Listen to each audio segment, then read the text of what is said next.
Good evening. I'd like to call to order the February 14th, 2024 meeting of the City of Sebastian City Council and the Board of Adjustments. Let's do a, someone say something? Can you hear me? Okay, all right. If you'd like to stand for a moment of silence and then the Pledge of Allegiance led by Councilmember McPartland.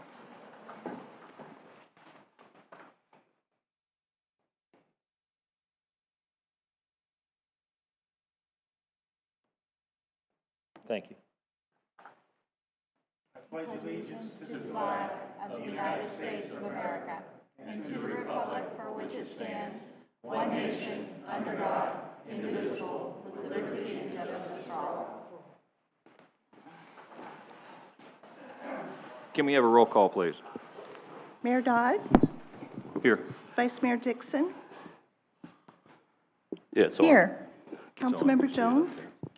Here. Councilmember McPartland? Here. And Councilmember Nunn? Here. Thank you. We have new mics, so. Yeah, they're new mics, and they have the red light on top, and none of us can see that, so. Okay, agenda modifications. I have one that I would like to do, Council, and then I'll see if anyone else would like to do one. I'd like to put a discussion on Form 6 lawsuit as in new business as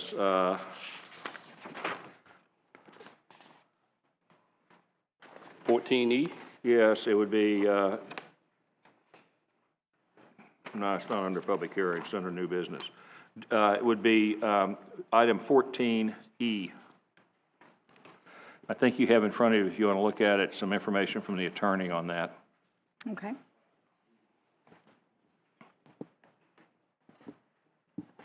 Are there any other agenda modifications anyone would like to bring forward? No? No. Okay, do we have everyone who approves that agenda modification signify by saying aye, please? Aye. Aye. Opposed, same sign. All right, it passes unanimously. Okay, we're now on to proclamations, awards, and brief announcements, and I'll do the proclamation first. The moonshot moment, please. You can all come forward.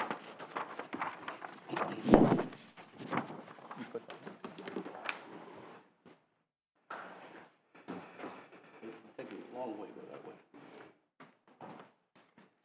It says turn it off. Mm-hmm. That way it's shut.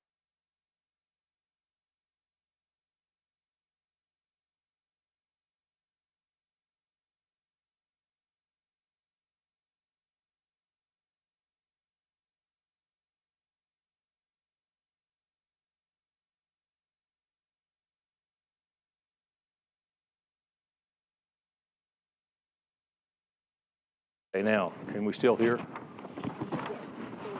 Okay.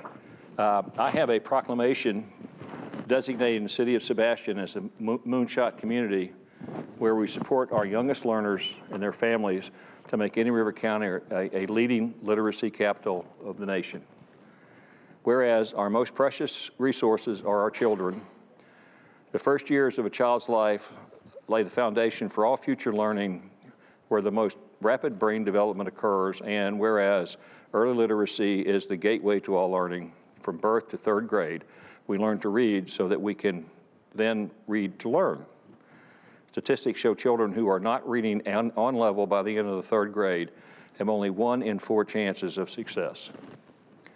And whereas we know schools can't do it alone, as roughly 44% of our children are behind when they begin kindergarten. Therefore, we must build literacy or literate communities and support our families as their child's first and most important teacher, equipping them with tools and resources to ensure their childhood will be ready for kindergarten and attending every school day and on time. Now, therefore, we agree to join the Moonshot Moment Journey team of teams and commit to working together in 2024 to make Indian River County, Florida, a leading literacy capital of the nation. This means taking a stand for our youngest citizens by improving early literacy and giving every child the opportunity to be literate, productive, compassionate citizens who will improve our world. In witness thereof, the City of Sebastian Council has hereunto set their hand and caused the seal of the City of Sebastian to be affixed this 14th day of February, 2024.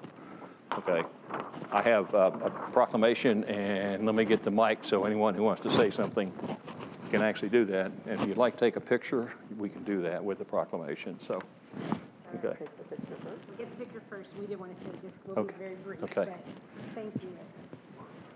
Right there, yeah. All sides. All five? Okay. All sides. That's okay. That's okay. There you go. Thank you. Now I'm going to hand the mic. One second. Is this still on? Yeah. I'm going to hand the mic to whoever would like to speak. But I would like to emphasize the fact that Indian River County got an A this year from the state. And it's probably because of campaigns like this that they're moving forward. So it's very important we recognize that. All right. I'm Patty Fuchs. I'm from the Indian River County Library System. I would like to thank you for your support. We've been working with Moonshot for a long time now, and they're an amazing organization, and they are doing great things for the kids in this county from very young ages, and then we like to speak to why it's important as they get older. And this is William Franklin. He is a coach for Sebastian River High School's state champion team.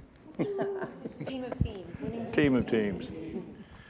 Well, I will say that there are many nights that I am with Patty, and she's talking about making sure that she does the right things with the Moonshot organization and wants to make sure that everything is perfect and that we're doing the things with the community, with the kids to make sure that we're getting literacy out there.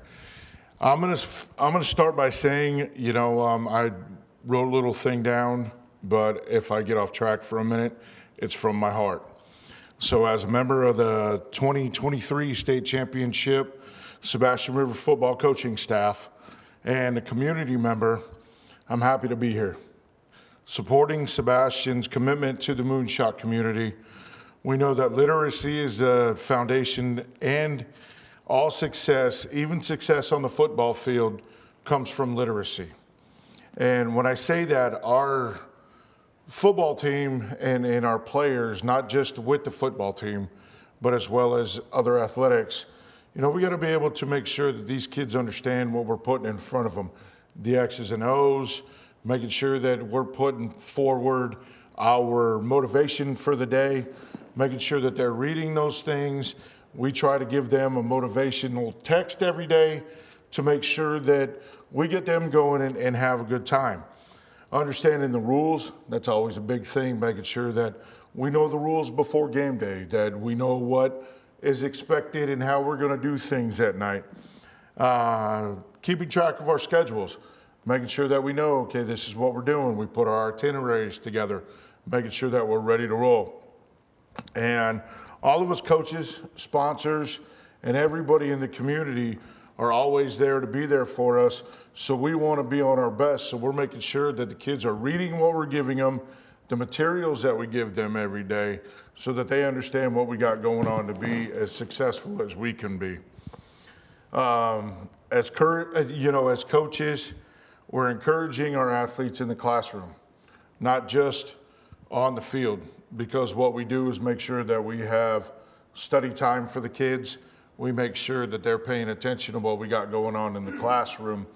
And I happened to get off the phone with Coach Perry about an hour before I got here, and they had a recruiting seminar up in Satellite Beach, and 10 of our athletes had a 3.0 or better when they went to this recruiting fair. And that shows that they are being literate, that reading and making sure that they're paying attention to those things is promoting them to go to college, and that they're doing what we ask. I know that the Moonshot community is promoting everything that we're trying to do as coaches. And as we go forward with what we're doing as a coaching staff and what we're doing as a high school, got to make sure that the Moonshot community is a part of it, because the literacy is being great with what our student athletes are doing. I can only speak for the football team and our state champions, But I know that when I spoke to Coach Terry Amy a couple months ago, we literally had almost a 3.0 across the board for all of our student athletes. So what the Moonshot community is going to continue to do with the literacy and everything that we're doing, just want to make sure that we continue to move that, and we thank you all for what's going on. All right. Thank you, Coach. Thank you, Coach. You want to speak? Barbara Hammond with the Learning Alliance. I just want to say thank you so much to Sebastian. Fred is always so proud because last year Sebastian was the first governmental body that proclaimed themselves a Moonshot community, and how appropriate in your 100th year that you are again this year the first governmental group that has declared themselves a Moonshot community. So great. thank you so much. That's great. Thank you. All right, thank you, ladies and gentlemen. And we have a Valentine's gift for each of you. It's a book, obviously, but also we want to just share this Moonshot leadership. Sorry. So I'm Maria O'Brien with the Learning Alliance. Sebastian was the first community to do this, sign on to become a Moonshot community, do the first proclamation last year. You're the first community this year, and we just want to honor you for being a Moonshot leader last year. So this is for you, and then it's Valentine's Day, so of course everybody gets a book. So. All right. Thank you. Thank you. Thank you. All right. Ladies and gentlemen, the Moonshot. Over. I'll put that right there, and you can check on it.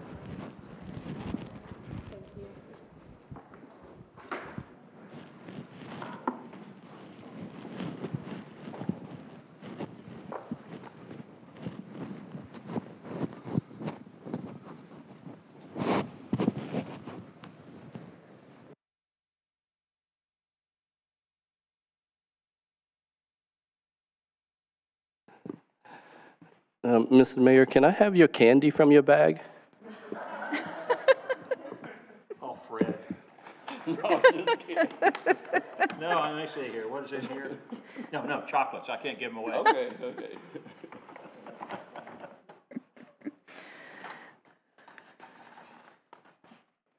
Okay, proclamations and brief announcements before the, I forget.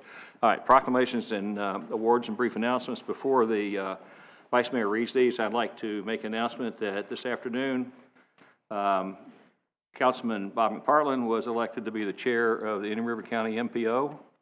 And so Sebastian keeps input into that organization, and I think that's, it's a great thing that we did with that, was done with that, so thank you. Now, Vice Mayor, if you'd like to. Sure. This Friday, February 16th, the Chamber of Commerce Concert in the Park series has St. John's Wood performing from 5:30 to 8 p.m. in Riverview Park. And Saturday, February 17th, the Sebastian River Art Club will be in Riverview Park from 10 to 3. And just a reminder that Monday, in observance of President's Day, City Hall will be closed. Also, the FDOT workshop to develop viable alternatives to widen County Road 510 from 58th Avenue to east of State Road US 1 from 2 to 4 lanes, including sidewalks, bike lanes, and multi-use paths, will be virtually held February 27th at 6 p.m. The website is linked on the agenda, so if you're not here, you can check that out on our website. And then in person, February 29th at 5:30 p.m. in the Indian River County MPO boardroom. All right, thank you. I would like to point out that this is a very important workshop from FDOT. There's a lot of changes that are going to happen on 510, and even though 510's in the county and the state's doing the changes, that's going to really impact Sebastian. There are some options for intersections, 510 and 66, 510 and 58, and 510 and US 1. Those options, it would be very important for anyone who has opinions about what type of a intersection that they would like to see there, that they go in and voice their opinion on that. Became apparent in the MPO meeting this morning that if the citizens don't raise their voice, somebody in Tallahassee is going to decide how that's going to look. And so it would be important for the citizens from Sebastian to go and be involved in that. So, thank you. Okay, we're now on to public input. If there's anyone here who would like to address the council on items that are not on the agenda, please come forward.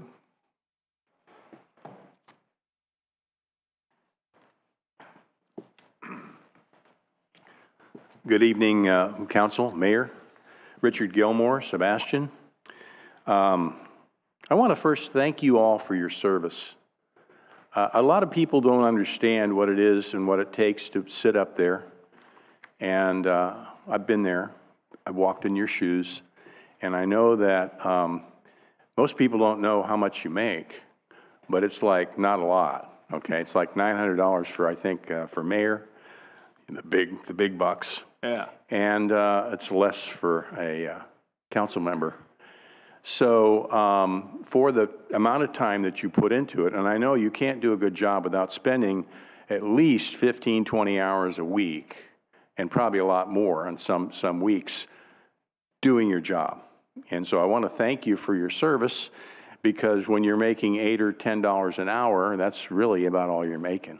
And so where does all this go? The next Charter Review Committee should recommend an increase in your salaries. I know Vero Beach recently increased their money to the council members to, I think, $14,000 or something like that.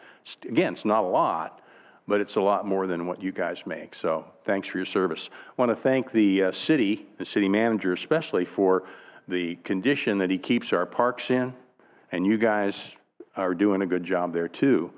I walk in Hardy Park every other morning, and it's only been in the last year or so that the city has started to really put dirt and rock down where it gets muddy. And so they've done a really good job in Hardy Park maintaining it. So thank you for that.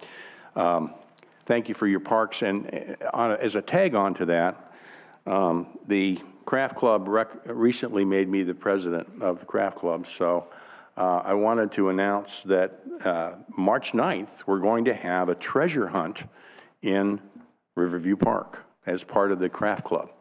And the grand prize is going to be a coin, treasure coin, a real treasure silver coin from the Atocha, donated from Mel Fisher's museum. Also, hundreds of dollars worth of craft items that the crafters are donating. And so it's going to be a lot of fun. The hunt will go along inside the park looking for clues. Folks will pick up a treasure map in the park. They'll go around and fill in the clues. When they've completed the treasure map, they take it back to the first booth, and they qualify for the grand prize or one of the crafters' prize, and we'll be pulling names every quarter hour. So we're going to be giving away hundreds of dollars worth of gifts to those folks, and it's a lot of fun.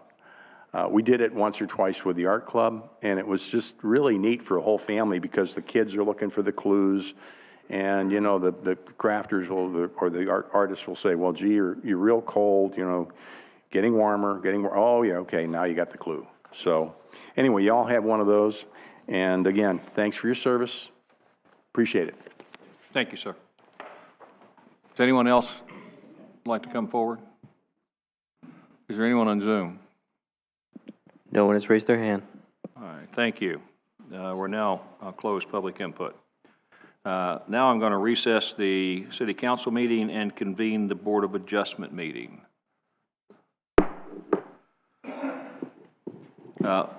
Council, what's your pleasure on the minutes of the January 10th, 2024 Board of Adjustment meeting? Move approval of item 8A. Second. All right, have a motion and a second. Any comments? All in favor signify by saying aye. Aye. Opposed, same sign. Motion passes 5-0. Now we're talking about a variance request. City Attorney, would you like to read the request? Yes, Mayor. This is a variance request from property owners Andrew and Elena Davis for relief from Section 54-2-7-7C1 of the Land Development Code to allow 6-foot high fence to extend 1.25 feet, 15 inches beyond the front house line into the front yard, whereas the code requires the fence to be a maximum of 4 feet high on the property located at 658 Badger Street. All right, thank you. Would the staff like to do a presentation on this?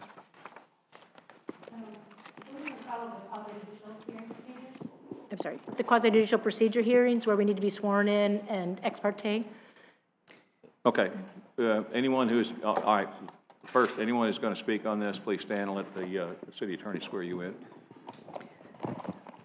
Do you solemnly swear or affirm the testimony you give before the Board of Variance tonight would be the truth and the adjustments would be the truth, the whole truth, and nothing but the truth, so help you God? Yes. And before you speak, please tell the board your name and address. All right. Does anyone on the council have any ex parte communications they would like to report? No. No, seeing none, or hearing none. Okay. Would the applicant like to make a presentation? Come forward. First for everything, so I'm Andrew Davis. That's my wife, Alina. I submitted an application. I don't know if I refer to, I figured I could summarize what I've submitted. I don't know if everybody's read it. Do I need to go through that, or should I just highlight the key points in this? I'm not really sure. Yeah, you don't have to go over in excruciating detail okay, on it. So okay, perfect. Basically, just represent. If I refer to things, yeah. Do I refer to the numbers that were added to this, or do I refer to that'd the be good. That would be fine. Yeah. Okay, so my attachments to what I wrote started on page D8, which is basically the front of the fence in question that protrudes out 1¼ feet.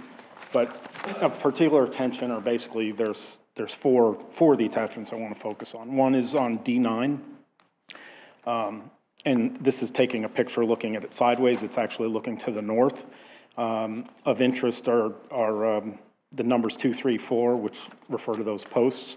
I did draw a line. There's a little spot between 2 and 3, and that's actually where the front plane of the house would be. So the request for variance is with regard to that point that I drew to the front plane of the front post of number 3. Then I want to refer your attention to D13, and that basically goes to the during construction. I found these at a later time. This is actually the septic that we have, the ATU septic. And the numbers that are the 1, 2, 3, 4 actually refer to those posts that I showed in the previous submission. The problem that we ran into the day that they were putting the fence in was that the distance between the posts with the gates needed to be 10 feet 5 inches, and the drain field going across is 12 feet 10 inches. So there was absolutely nothing we could do other than to come forward. Otherwise, post number 4 would have gone through the drain field. So I then refer you to the next attachment, D14. And that's actually a picture I took because every single one of these posts is 3 feet in the ground with 60 pounds of concrete in it. But what I wanted to show was the PVC pipe that you actually see in the ground is actually the front PVC from the drain field. So I just wanted to show that we were trying to do as minimal as possible in front of the front plane of the house. Lastly, what I want to say is I want to refer to the survey. The last attachment that I want to refer to is on it's D16. And with regard to this, I want to comment on, and I'm not sure who wrote this. Someone from the city, I guess, summarized what I did. But there's actually an error, and there's a misleading statement in the second paragraph when they describe this. It's the second sentence in particular where they write, these systems generally require a bit more room for its tank design and proximity to electrical equipment for the macerator. In fact, technically that's not correct because one of the benefits of an ATU septic system, which stands for aerobic treatment unit, is that the aerobic bacteria are much more efficient than anaerobic bacteria, which are in a conventional. And because they're so efficient at what they do, it actually requires a smaller drain field. So what I did was I just did a Google search just to try just to ask, what is the relative size of an ATU septic drain field compared to a conventional? And actually the very first one that came up was for the Florida Department of Health. It seems like they all have their own websites, but this is from Lee County in particular. And in the very first paragraph, in the very first sentence, it specifically says aerobic transfer unit, the ATU systems. I didn't take my glasses. Basically, it says one of the main benefits is providing the ability to build a larger house on a smaller lot. So from that perspective, I thought that was a little misleading. And then there's a reference to macerator. A macerator basically simply takes something, big stuff, and converts it to smaller stuff. And it's more associated with municipal sewage systems. It's not applicable to an ATU septic for a resident. So the only mechanical part of the ATU septic is a little an air pump. It's comparable to what you would put on a fish tank to oxygenate the water. It's no bigger than a toaster, and it's probably about 25 pounds. So that would not limit or inhibit where you put the septic. The last point I want to make with regard to this, the way the layout of the septic was, I believe that it was just carelessly planned the way it was put out there. And I frankly called around to the builder, to the installer, to the Department of Health. And I know in the document that was prepared and submitted here that, they go on to say that it can be put into the front yard. But if you take a look at my survey, you'll see that from the front plane of the house to the front of our property is 25 feet. From the front plane of my house to the back property line is 100 feet. If you go, and I could show, I have the documentation, the drain field is 500 square feet. The distance from the side of my house to the property line is 30 feet. So 30 feet times 100 is 3,000 square feet. The drain field is 500 square feet. So not only could they have just shifted it back 5 feet, they could have moved it back 60 feet without any limitation. And frankly, what should have been done is and there's nothing that says the drain field has to face the road. It really should have been flipped the other way and just had the drain field go. It would have been more centralized on the property. It would have been easier for a truck to get in there to drain it. So we're asking for the variance. We understand it is 15 inches. It's over the front plane of the house. There's really nothing we could do. It would be a financial burden for us to lift all that out. And for 15 inches, we'd have to move it back 40 feet. Yeah. Okay. So we're asking if we could, if you would approve that variance. Okay. Thank you. Thank you for your time. All right. Thank you. Dory? Thank you, council members. In summary, real quick, the code that we're requiring is regarding fences. City code allows you to have a fence completely on your property line. It just designates when you have to drop down from a 6-foot fence to a 4-foot fence, and basically it's in your front yard, whichever's in front of your front house line. Also, what comes into play is the code that Mr. Davis is kind of talking about. Our code does state, though, that for septic tanks, placement has to be in your front or side yard. So I'm not sure that they can always push that back into the front yard. The whole side, the whole... Yeah, don't, sir. Oh, I'm sorry. It's not a two-way conversation. Okay, sorry. But at this point, the main part of this variance is Mr. Davis had no say in the placement of that septic tank. And so, as you can see in some of our exhibits that we presented, he did come in and pull a fence permit. The fence permit did show exactly where it was supposed to be for a 6-foot fence, and while they were installing it, they realized that a portion of the tanks didn't allow him to put that straight to meet the code along the front house line. With regards to, and I apologize if there was some misstatement on that about a macerator and being larger. The intent, though, is when you, for me anyways, when you look at those concrete septic tanks, and they're about 6 or 7 feet wide and like that, just it may be taller than what these black tanks are taking up. This is taking up much more room than your concrete tank, and that was the intent of that statement, which would actually help Mr. Davis's cause for a variance. But so what we did is, we did lay out some options for you. And of course, the 6-foot fences so Mr. Davis can be afforded some privacy from his neighbors for his backyard. So with regards to allowing Mr. Davis to keep that privacy, we have kind of laid out 4 options for you of page 42 and page 43. Option A would not require variance, and option C. So if you deny his request, he would have to install a 4-foot fence in front of the garage, front of the front house line, could go back around that septic tank and then still have his 6-foot fence. Option B is what Mr. Davis is requesting, which is to come out for about 15 inches. This is a very minor variance, but when the inspector did do the final inspection on the fence and noticed that he was coming out, staff doesn't necessarily have that authority to say 15 inches is small, you can do that. We're having to go through this process to get this formal approval from you for that 15 inches.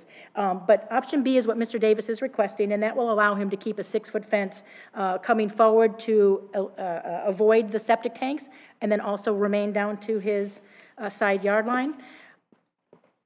In the condition, criteria to grant a variance, one of the criteria, number E, is that the minimum variance is can be granted. The minimum only variance is granted.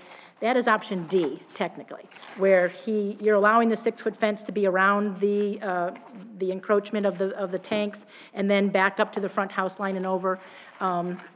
It's minimal enough that staff felt that either B or D could meet the criteria to grant a variance. We just wanted to show you that with regards to that minimal variance, that is option D. Option B is what Mr. Davis is. Staff recommends approval of B or D based on your discussion. Do you want to let him sit down? Open this up for council discussion. We want to let him sit down. Oh, you can sit down. Yeah, that's fine. You can sit down. If somebody has a question, you just have to walk back up. Mr. Mayor, if I can? Yeah. So I'm looking at this. I talked to the city manager. I drove by the house. I was curious how it looked. In my mind, this situation is exactly why we have a variance in this situation. That's why we have variances for unintended consequences of what was built for you. I would ask, and I don't know when the appropriate time to ask this is, and it has really little to do with this situation, is can we avoid this in the future by making sure the drain fields sit back behind the front of the house so we're not given a variance, well, because that's the tanks they're putting in now, so we're not giving a variance every meeting because somebody else built a house that the fence has to go in front of it. Is that something that? This is the first homeowner that has applied for a variance, but we have found this has quite a few residents that have come in on corner lots where their 6-foot fence on their secondary front yard, they have a very limited space on where they can still keep that 6-foot fence. And we say, oh, it's 5 feet from your house or 6 feet, and then it's going literally the lengthway of their drain field and septic. And they've had to adjust that 6-foot fence. Nobody has come forth with an application for that. So staff had discussed that if you wanted staff to look at, either A, we would change the fence code if you felt that there was a reasonable amount of in front of a house or on a secondary front yard that a 6-foot fence could be, or if we wanted to keep it, else we could adjust the septic tank code that says if you're going to put it in the side yard, no part of that drain field and septic can be in front of the front house line. Okay. And that would prevent this little encroachment would not have been there. So it's hard though because those contractors are taking this plan to the health department first. Right. And the health department is approving and issuing that septic tank permit. Then they're bringing it to Sebastian. And of course, once they've got a stamped health department plan, when the building department reviews that, it's in place and already approved. So they would have to, I guess, first come to Sebastian and say, hey, this is going to meet your placement of the drain field and septic tank, then take it down to the health department. So I'm not sure which code should be adjusted if it's something that you directed us to do. Yeah. Obviously, that's a sidebar, but probably something we should at least discuss in the future. But I personally, looking at this, option B seems to make the most sense. The fence is already up. It would put an undue expense to have them come out and have them move the fence, in my opinion, from where it is at this point.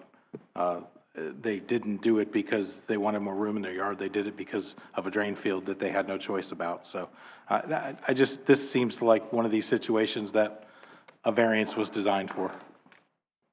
I'm done. Anyone else? Mr. Mayor? Anyone else have any comments? Yeah, I just want to say one thing. I don't want to rehash all the other stuff that's been stated already and from the applicant as well. The only thing I would add to that is, this is a prime example of why we have variance requests come before us. We're talking about 15 inches, so this is a prime example of why we look at variances. So that's what I would say with that. And I would be definitely liking item B for sure. Okay. Are you finished? Yes. Okay. Anyone else have any comments? I keep forgetting to turn that back on. Anyone else have any comments? No? Okay, I only have one thing to say. Dory, if I understand it right, the health department sets the septic tanks. They set the elevations and they set the positions on the septic tanks. Yes. So we have to be very careful and with what the discussion about us making some change to where this is, because we have to be very careful how we cross those boundaries. I'm not 100% sure that the city of Sebastian has that much control over where the septic tank is, and that controls where the drain field is. Right. So we can't, the city of Sebastian can't dictate where a drain field goes because the health department's going to establish that parameter. You know, there hasn't been a gigantic number of issues like this that's come forward that I know of, and you mentioned a few minutes ago that we haven't had a whole lot of those. And I think it probably would be better for us to deal with those by variance than get into a political battle with the health department about us trying to control where septic tanks go. Because they hold that very dear to their heart, I think, so. They're aware of, so they're aware that city code allows them in the front and side yard. Yeah. Fellsmere allows them, they require them to be in the rear yard. So they were aware of, but in terms of the exact, like, hey, you can't go setbacks or, you know, this amount in front of the house, I think may be restricting it a little too much. Right. So they're cognizant of that, but, yes. Yeah. It's just that we've only noticed this, most of your traditional drain field and septic tanks have always gone in the front yard. Very few even went on the side. Yeah. So, it does seem with these new systems, these new type of systems, almost all of them are going on the side with a portion of it extending into the front yard. Yeah. Well, and we have side yard limitations on lots between the placement of the house and so forth that may demand that. I mean, some of our side yards have 15 feet. Yeah. And that's it. And you're not going to put a drain field in 15 feet. You're going to have to put it someplace else. But if they have 50, it's a different thing. So I think if we deal with this variance, I heard two council members basically point to option B. Is that going to be a motion from either one of you? I would love to make a motion to approve the variance option B. Second. Okay. We have a motion. Does anyone from the public want to address that motion either for or against? Okay, I don't see anybody. So council, we have a motion. We don't need a roll call, so I can ask for a voice vote. All in favor signify by saying aye. Aye. Aye. Opposed, same sign. Motion passes. Thank you, Dory. Thank you, sir. Okay, we're going to adjourn the Board of Adjustment meeting and reconvene the City Council meeting. And we're on to the consent agenda. I'd like to pull item D, if I may. Does anyone else have an item they want to pull from the consent agenda? Did you say B? D as a dog. D, okay. Yeah, I would like to pull item D. D? Yes. Well, okay, so we both want to pull it. Can we pull item D? Okay, we can, and the Vice Mayor gets to talk on it first. Yes. Perfect. Mr. Mayor, I'd like to make a motion to approve consent agenda, items A, B, C, E, and F. Second. All right, we have a motion and a second on 5 of the consent agenda items. Yeah, because of the grant administration, let's take a voice vote, please. Councilmember Jones? Yes. Councilmember McPartlin? Yes. Councilmember Nunn? Yes. Mayor Dodd? Yes. And Vice Mayor Dixon? Yes. Motion carries. Thank you. Okay, before I let these other two guys get involved in item D, I only pulled it because I want to make sure that we clarify that there's no additional cost to the city in this. We're asking for an amendment to the citywide swell improvements, construction, and roadway repavement program, but we're not really asking to add money to it. I want to make sure everybody understood that that's not the purpose of this item on the agenda. And that was my comment. Do either of you guys want to make a comment? Yeah, so this is specifically for when the roads are repaved, not the other swells within the city. Is that correct? That's correct, as far as I know, Cindy. Yes, sir. So this is the swell work we are doing in conjunction with the road repaving and road work project. Okay. Councilmember Nunn, did you have something you wanted to ask? sir. No, sir. You're okay with it? I'm good. All right, so then I will make a motion that we approve item 10D. Second. Should we have a public input on Oh, that? All we right, need public, now, yeah. okay. So I have public input on item 10D. And any other staff? Or no? No? Okay. Okay, seeing none. And since there's no money involved in it, we do a voice vote. All in favor signify by saying aye. Aye. Aye. Opposed, same sign. Motion passes 5-0. Okay, we are now on to item 11. 11A, which is the Natural Resources Board. There are 2 openings on the Natural Resources Board for 2 individuals who have resigned from that board. And if I understand it right, the alternate did not want to move up? Correct. Correct, okay. Excuse me. So we have 2 individuals who have applied for that. If the council would like to talk to those 2 individuals, I understand they're both here. Yes, let's have them come up. Okay. I think that's the right thing All to right. do, is from now on that we start doing that, questioning the candidates. Even Okay. though there's only 2 here, and that we have 2 positions, but we still need to hear from them. Okay, Michael Clifford, please come up.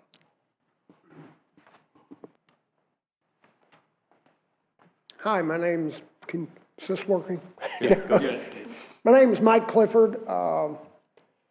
I've lived here since 1978. I currently volunteer with these folks trying to improve the Indian River. And I'm passionate about our natural resources. I've seen a lot of changes. They're not all for the better, but they all have kind of snowballed into having a very detrimental effect on our natural resources. So if you guys could use the help, I retired a couple of years ago. I'm passionate and I have time. And I think this will take me in my next step. All right, thank you, sir. Does anyone else Thank want you. comments or questions? Yeah, Sir? Mr. Clifford? Yeah, come back up. We have a question for you. Oh, I'm No, sorry. I don't have a question for you. I just want to personally thank you from me for applying for this volunteer position. I've read your credentials, and you are a big part, you will make a big part of our city, and I am so glad that you decided to become a member of one of our boards. Well, Thank you. thank you. I've lived here a long time. It's time I started giving back. Thank Thanks, you. sir. Thank you. All right, Matt Kraus.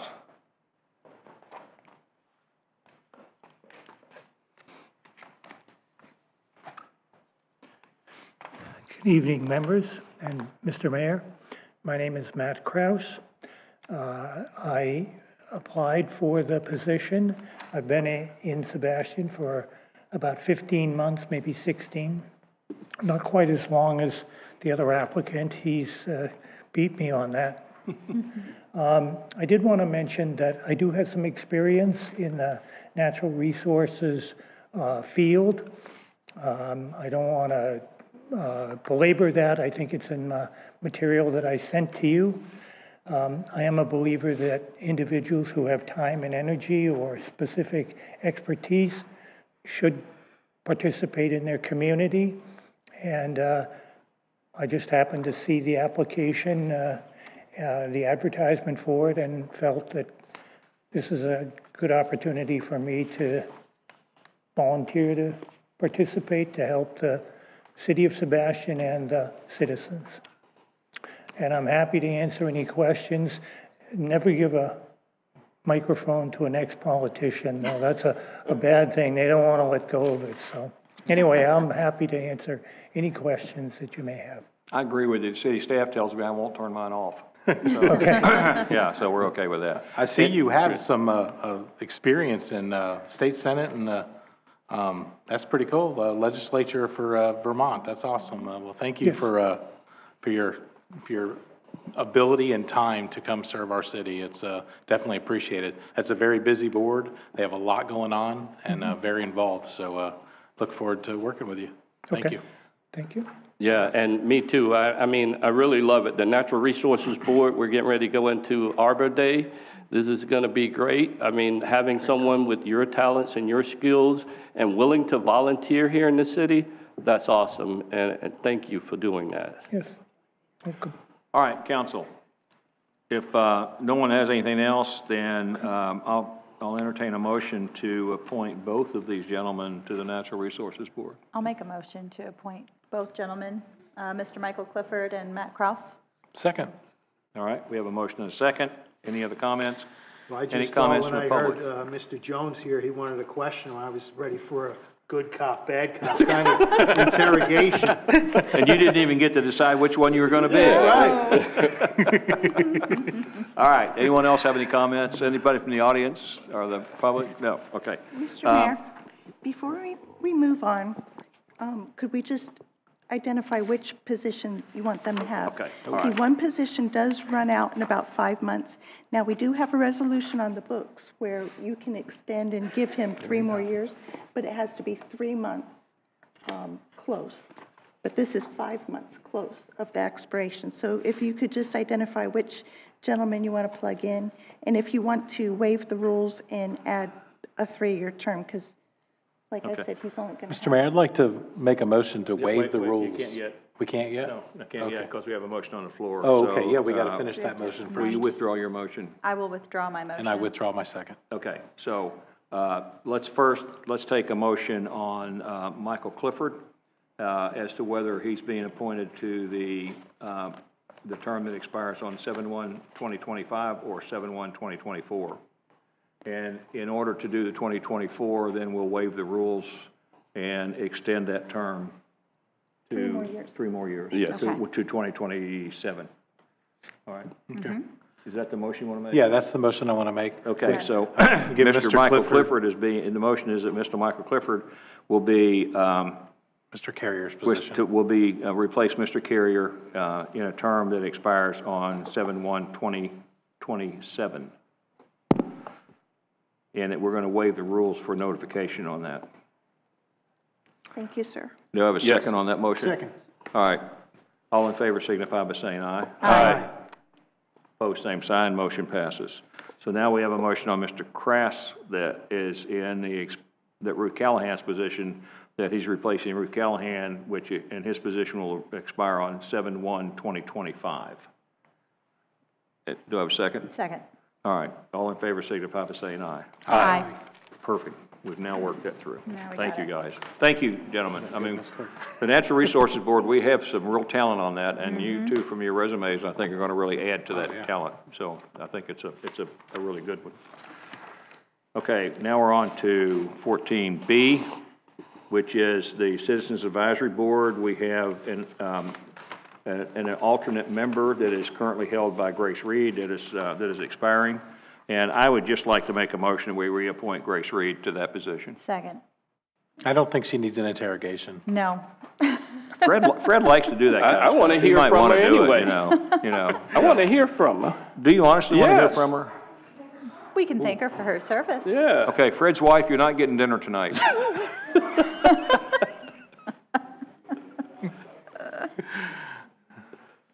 No more candy for you. Hold on to your chocolates, every one of them. Right? Okay, Mrs. Reed. Yes, sir, Mr. Dodd. I am Grace Reed. Councilmember Nunn has, Councilmember Whatever his name Jones is. has some questions for you. Yes, sir. Ms. Reed, thank you for your time that you've already put in on the board, and we look forward to your continued success on the board. Why, thank you, sir. It has been a pleasure. Okay. We have a motion and a second. All in favor say aye. Aye. Opposed, same sign. Ma'am, you are now reappointed.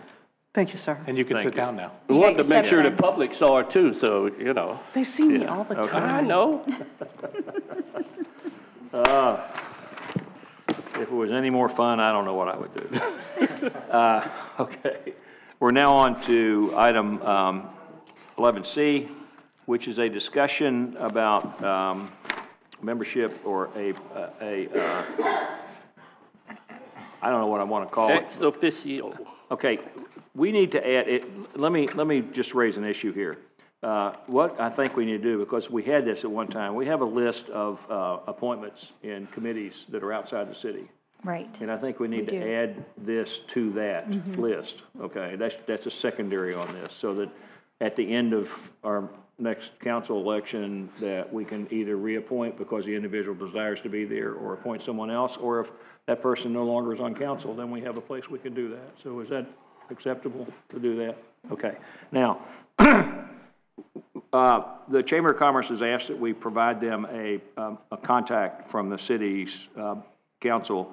And I believe, if I'm not mistaken on this, that Councilmember Nunn has performed those duties unofficially the last year. Last year and a half or so, Okay, yes. for the last year and a half. So I would propose, unless someone has a different opinion, that we appoint Councilmember Nunn as the contact to the Chamber of Commerce, since he's been involved in that unofficially for the last year or so. Does anyone have any issues with that? No? Do you want to talk to Mr. Nunn? No. No, okay. All right, and now, we have not appointed through motions. We basically have gone through the list, and people said, I want to be on this, I want to be on that, and we said it's okay. So, unless someone has an issue with that, I'm going to basically say that by unanimous consent that we appoint Mr. Nunn to be our contact with the Sebastian River Chamber of Commerce. Do we have an alternate for that, just in case, like the other ones that we have alternate positions? Okay, let's. Great idea. That is a good idea. Okay, so. I nominate Mr. Jones. And I accept that. There we go. Okay, so by unanimous consent, we appoint Mr. Jones to be the alternate contact for the Chamber of Commerce. All right. That works. Okay. I know he's up that early because their board meetings are at 8 a.m. in the morning. Okay. I get up at 5:30, Christopher. Exactly, I know you're up. Now, the first duty of the individual who is the official contact is to make sure that all the council receives information about all the events that the chamber wants people to come to. Can do that. Okay. Thank you, guys. Staff too. All right, that Get it too. to you and you can get it to them. Mr. Benton said staff too. The staff, oh yeah, the staff really needs to be, there needs to be a tight liaison with the staff on this, so they understand what's going on with the chamber. Definitely. Okay. All right, we're now into public hearings. Mr. Mayor, could we take a 5-minute break, please?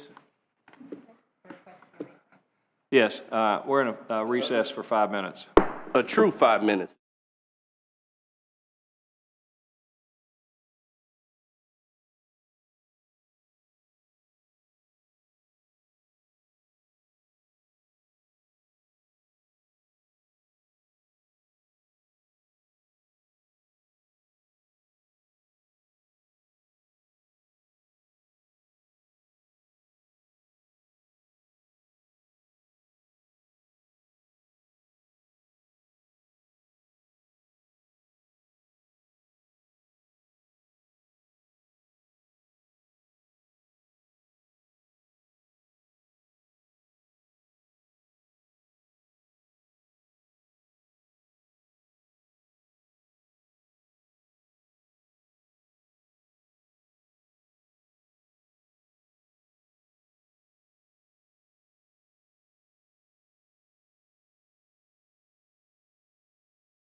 Back to order, please.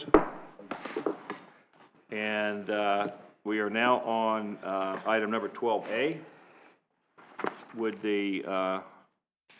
that's ordinance number O-2401. Would the city attorney like to read the language, please? You want to read it? Okay, go ahead. Our attorney is out for a break. Yeah.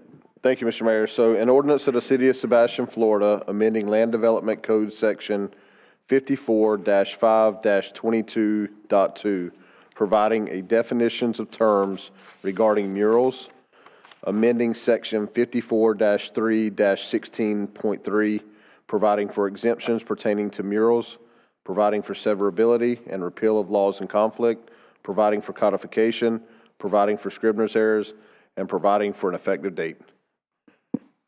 All right, council, just a reminder that this is the first reading, so we are going to approve this when we do, or not approve it on first reading and set a date for the second reading. Would you like to make a presentation, ma'am? Good evening, Council. So what you have before you tonight was presented to the Planning and Zoning Commission on February 1st in regards to our mural ordinance. It is basically, the mural ordinance has been on the books for about a year now, and in reviewing how the program has run and the current language, staff is making recommendations that you see before you tonight, underlined in blue. Hopefully that is clear for all of you to see the textual language that's changed. So it's basically just bringing some more conformity to what was already on the books, and it's a cleanup is basically what it is. Be happy to answer any questions that you have in regards to this. Does anyone have any questions? No. No? No.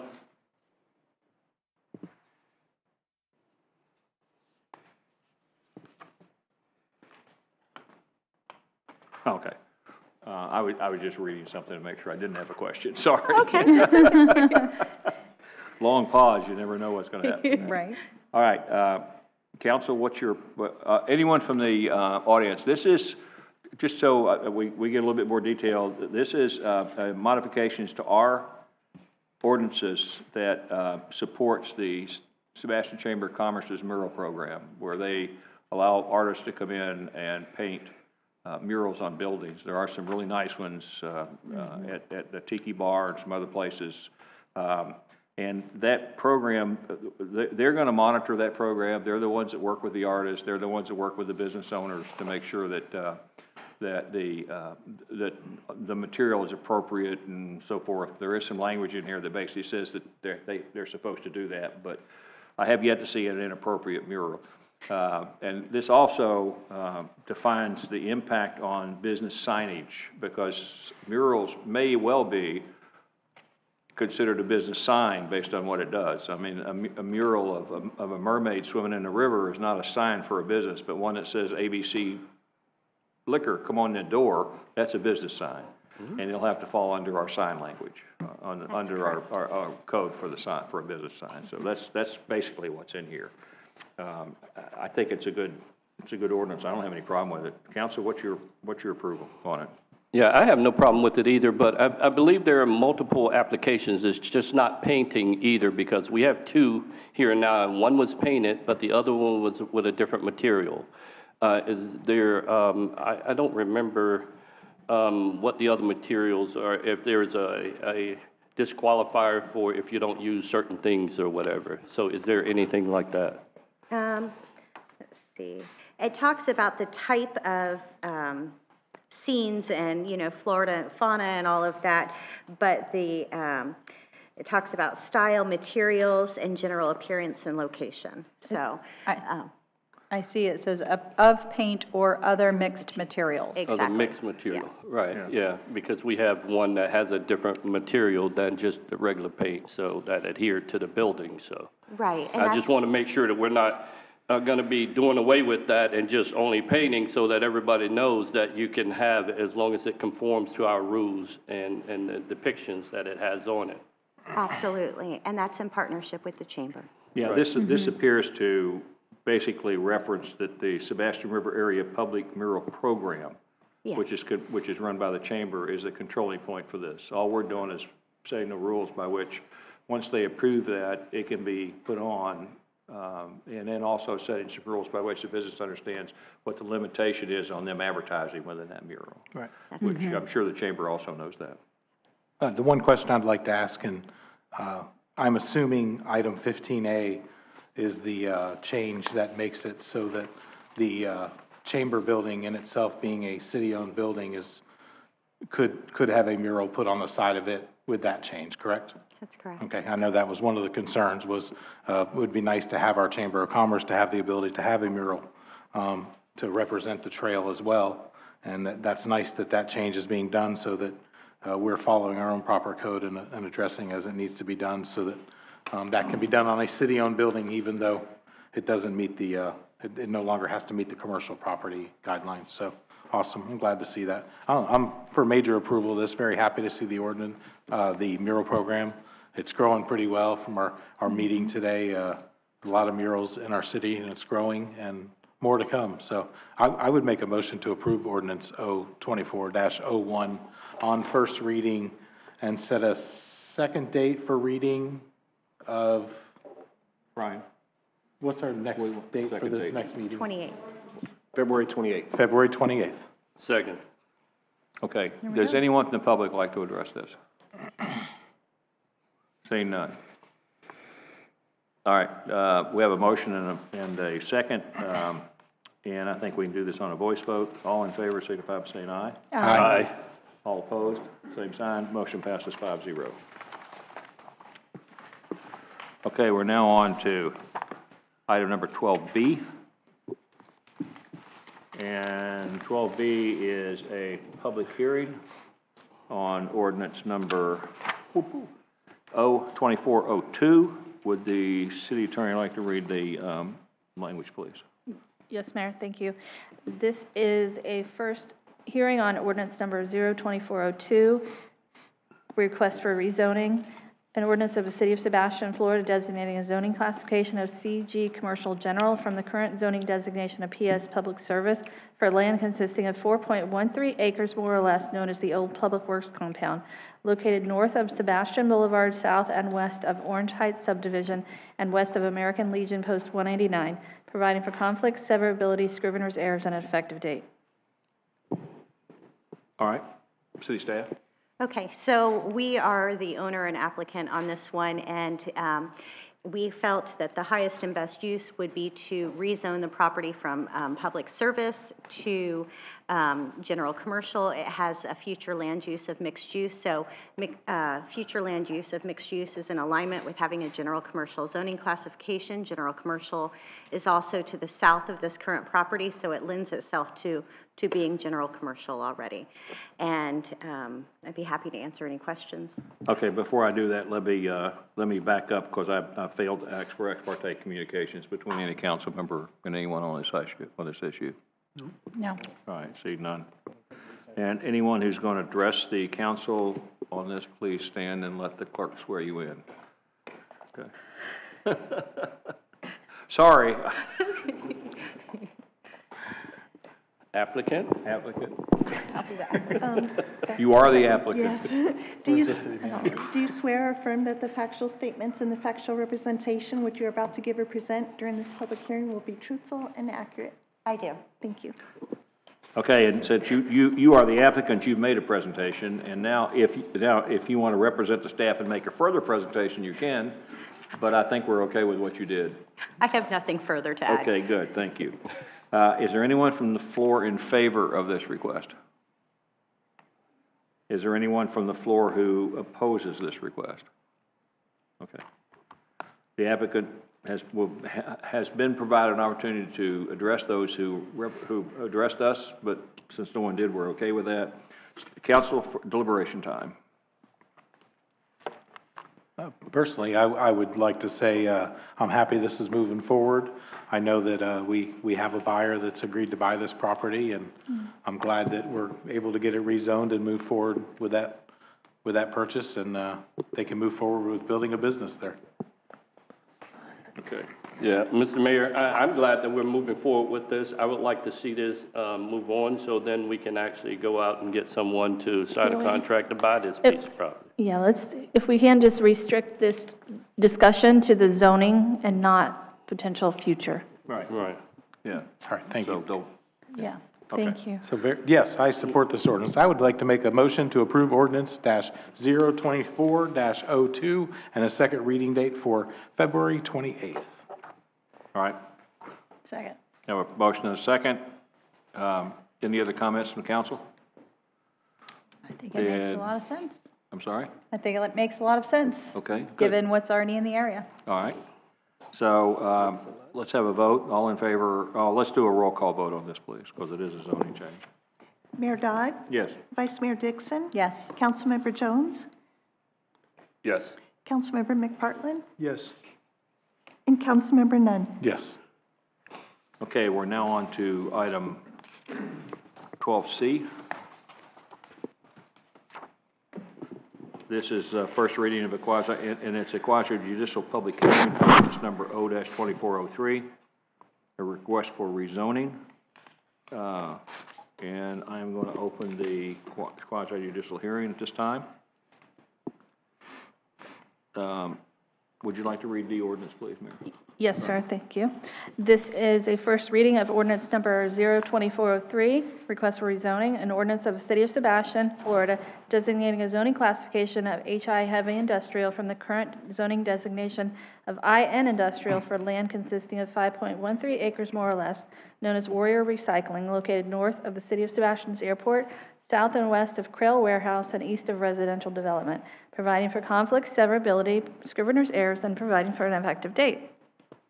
Okay, council, is there any ex parte communication? No. Anyone on this? No? No. No. No. All right. Would anyone who's going to speak on this item please stand and let the clerk swear you in? Do you swear or affirm that the factual statements and the factual representation which you are about to give or present during this public hearing will be truthful and accurate? Yes. Thank you. Okay. Ms. Grahal, would you like to come forward and do a presentation? Thank you. Good evening. I am Rebecca Grohall with MBV Engineering, 1835 20th Street in Vero Beach. I do not have a formal presentation, but I'm more than happy to entertain any questions that might come up this evening. My client and owner of the property is also here tonight. All right. Thank you. Okay, the staff, would you like to present your findings? So the application has been made for 5.13 acres. The current zoning is industrial. The request is for heavy industrial. The current future land use classification is heavy industrial. The request is in alignment with the future land use. And my understanding is there's a rich history with this property. And I know that this applicant has been working for over a year to try and get this rezoning before you all. Yes, this has been something in the works for quite some time, and it was, the applicant has been very gracious with the city and the problems that we've encountered with our processes and so forth on this. But I'm glad to see it come to fruition and us be able to move forward on that. So, does the council have questions for the applicant or the staff? No questions. Okay. Anyone in favor of this request like to come forward? Anyone oppose this request like to come forward? Okay. And since no one came forward, we don't need to do the rebuttals on it. So, council deliberation. I will say before we start that this heavy industrial designation was something that was done 2 years ago, or a year and a half ago. About a year and a half. In order to allow us to do this type of work, which we consider to be valuable, on that property around the airport and by the transfer station. And I think there was an awful lot of effort put in on the council during that time to try to come up with a way to make this happen. And it was a good discussion, and the end of that discussion was to try to do the heavy industrial, but we had to go through a lot of mechanics to get in our land, to get that in our comp plan and in our land use map and all that kind of stuff. So I'm very, very, very happy that we're getting to the end on this. Council, anybody else have any comments? I'd like to mention, obviously, I know it talks about that it abuts some residential property, but if anybody's not aware where this property is, it's on the road in Roseland where the solid waste landfill station is now. It's literally just past that landfill station. So it's already kind of a, I will call it I guess that's probably more of a medium industrial, but it probably feels more like heavy industrial around there most of the time. So I think the location is good. It fits well, and that was why we did change the land classification for it. So yeah, I'm all in approval for this. Do I have a motion? I'll move approval of ordinance O-24-03. Second. All right, have a motion and a second. Any other comments from the council? No, I agree. I'm familiar with the area as well. My children took gymnastics classes there, so, yeah, I think it makes sense. Okay, let's have a roll call, please. Vice Mayor Dixon, Yes. Councilmember Jones, Yes. Councilmember McPartlin, Yes. Councilmember Nunn, Yes. and Mayor Dodd. Yes. Motion carries. Thank you. All right, we're on to new business, item 14A, which is a consideration of an agreement for reimbursement of costs for solid waste collection and disposal services, ad valorem tax.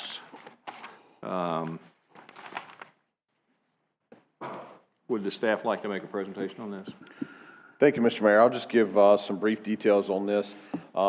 Back at the December 13th, 2023 meeting, Resolution 23-37 was establishing the city's intent to use the uniform method for collection of non-ad valorem special assessments for the cost of providing solid waste collection and disposal services to properties within the incorporated area of the city. Florida statutes require that local governing bodies shall enter into a written agreement with the tax collector's office to provide reimbursement of necessary administrative costs incurred under this section. So that is what this agreement is for. You'll see down in the expenditure of funds, this is a cost estimate based on our current number of households that Waste Management is servicing. The estimated cost, 2% fee is $59,521.54. Once again, these are reimbursement for administrative services to the tax collector's office. And I know that we have Mr. Jordan Abbey here from the tax collector's office. If you have any specific questions for him, otherwise we request approval of the agreement between the City of Sebastian and Indian River County tax collector. Okay, council, does anyone have any questions either for the representatives from the collector's office or for the staff? Yes, I have a question, Mr. Mayor.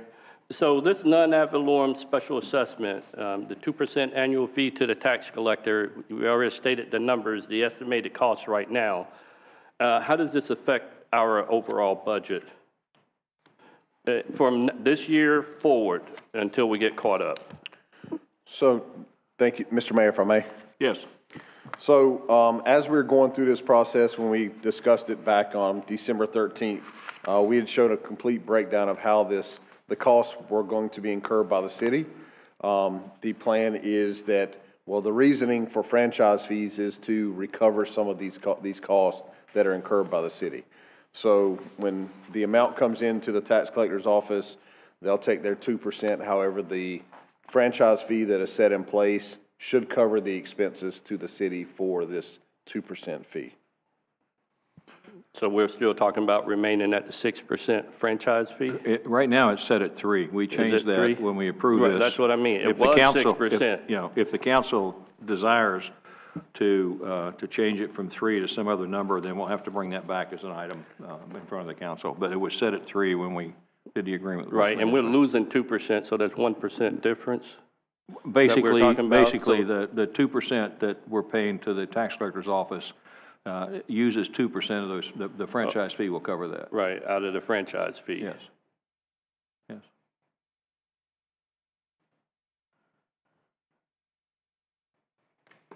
So I guess the answer is or the question would be. Turn your Mike, sorry. The question or the discussion would be is, at this point, the 2% is for the cost of the billing through the taxes. Yeah. This has nothing to do with putting it on tax notices or anything else. That's No. all separate stuff we'll have to discuss as we get closer to it. When do you suggest that we come back and have a discussion about the franchise fee? So my opinion and what we're going to be going into is our budget preparation time.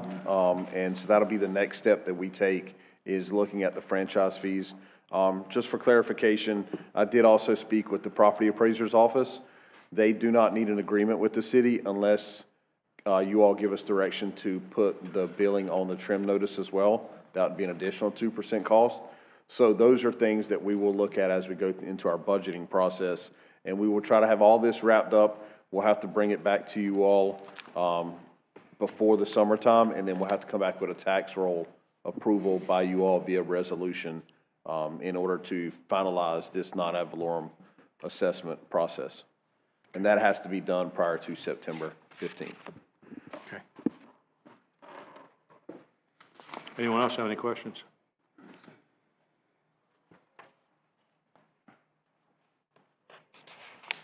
Okay, so what we're actually approving this evening is the 2% fee that the tax collector is going to charge to do the collection. Correct, Ryan? Yes, so the agreement tonight is strictly just the 2% cost that is administrative cost for the tax collector's office. Yeah. And once again, Florida statute requires that we enter into this agreement with the decision made to put it on the non-ad valorem tax assessment. Okay.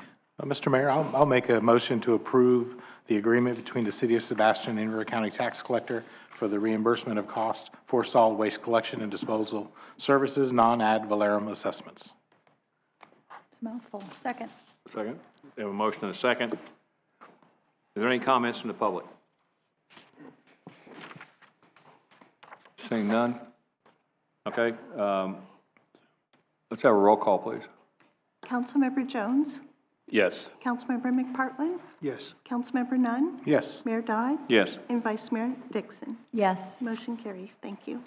Okay. Public, let me see, 14. B. Mr. City Manager. Thank you, Mr. Mayor. So this item is the purchase of a Bobcat excavator. This is the machinery that we use to go in, that our staff will use to go in and clean some ditches and swells that are required as we're going through our daily process of working in our stormwater system. This is an item that was not budgeted for replacement this year. However, it had a most recent breakdown. We sent it to the vendor for repairs. Those repairs came out to approximately $21,000 to repair the machinery. We are currently renting an excavator at a cost of $2,770 a month for this repair. And kind of looking, you'll see in the agenda documentation with the attachments that staff did a really good job of looking at all of our options with the lease to buy option, repairing this machine, which is 10 years old already, so it's already met its life expectancy. And being in those ditches is pretty rough on this equipment. So we do request approval for a piggyback. However, we did supply numerous quotes and contract agreements and a lease to own option in the documentation, even though we're piggybacking, just for clarification. So we're requesting approval to piggyback and approve purchase of the E48 R2 Series Bobcat compact excavator in the price of $66,962.92. Okay, and this is an off-budget item. That is correct, sir. This was not a budgeted item this year. We were not expecting to have to replace it. However, breakdowns and the cost to do the repair is pretty excessive.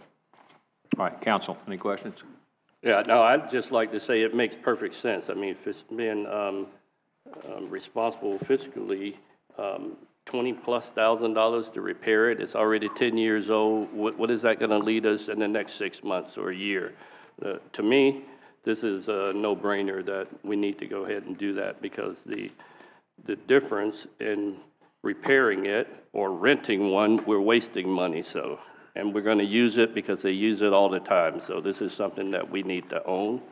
And this is something that we need here in the city desperately. And the cost savings is big to us by purchasing this rather than continually repair something that's already 10 years old. Is that a motion? Yes. I second his motion. Yeah. I didn't want to go through him saying all that again to make a motion, Right. so. All right, anyone from the public want to address this item? Okay, let's have a roll call, please. Councilmember McPartlin? Yes. Councilmember Nunn? Yes. Mayor Dodd? Yes. Vice Mayor Dixon? Yes. And Councilmember Jones? All right. Yes. Item number 14C, approval of the purchase of one Nissan Frontier pickup truck. City Manager. Thank you, Mr. Mayor. So this was a budgeted item within the building department this year. They had a need for an additional vehicle. We now have 2 part-time staff members who are coming in pretty regularly to do inspections for us based on the permit request and the heavier workload that's needed right now. So with that, we were a little bit short of vehicles, so we need to go ahead and move forward with this purchase. It is $3,599 over budget. However, the building department has sufficient funds to cover the overage based on this year's budget of $30,000. So with that, we request approval for the purchase of a Nissan Frontier pickup truck at the purchase price of $33,599. Any questions from the council? No, just to be clear, it's over budget, but there's enough in the budget to cover. That is correct. So Okay. typically, this would be one I'd put on consent. Right. But since it was over budget, I wanted to be fully clear, transparent that it's over budget, but we have sufficient funds in the building department. Great, thank you. Okay. Any other comments from council? No. What's your No. pleasure? I make a motion to approve the purchase of one Nissan Frontier pickup truck. Second. You have a motion and a second. Anyone from the public like to address this item? Seeing none, let's have a roll call, please. Councilmember Nunn? Yes. Mayor Dodd? Yes. Vice Mayor Dixon? Yes. Councilmember Jones? Yes. And Councilmember McPartlin? Okay, we're on to item number 14D. Too bad Kathy's not here to listen to this. Hold on, Mr. Mayor. You had questions? No. Oh, I'm He didn't sorry. vote. Yes. Yeah. he Yes. didn't- Yes. Yes. Oh, I thought, You skipped me. He's slow. I should have given you more time. We ran her out, that's what we. Oh, she's going to present Oh, next. she's the presenter. Okay. This is item number 14D. This is the approval for having the Express Clydesdales at our 100th year celebration. And Mr. Mayor? Yes, sir. I'd like to say that we and the public get to hear our clerk talk tonight. Yeah. Thank you. She'll talk about the Clydesdales. All right, Madam Clerk, would you like to comment on this? Okay, thank you, Mr. Mayor and Council. So for over a year, we've been planning the centennial. The Centennial Task Force has been planning the centennial. And we thought it would be really cool to have Clydesdales come and parade down Indian River Drive towards the park. And we reached out, and one company has responded, Express Clydesdales.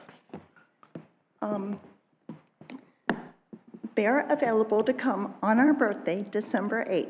Now, we're still going to have the Christmas parade the day before in the nighttime with the lights. So the Clydesdales are going to come in the morning at 10 so we can all see them. And what they're going to do is they're going to come down Indian River Drive into the park to where all the festivities are going to start celebrating. We're going to have the Teddy Roosevelt impersonator, we hope, other dignitaries, things set up. So they're going to drive down the park, and if we work out the logistics and this gets approved, they can bring this stagecoach, which will carry 20 people.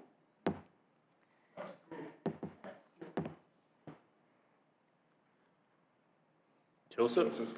Technical help, please. Oh, turn it on? Okay, got it. There we go. Or they can bring the wagon that carries 10. And Leon, the Dalmatian, will be coming. And once they come down to the park, they'll be available for photo ops. And he's telling us happy birthday. So, let's see.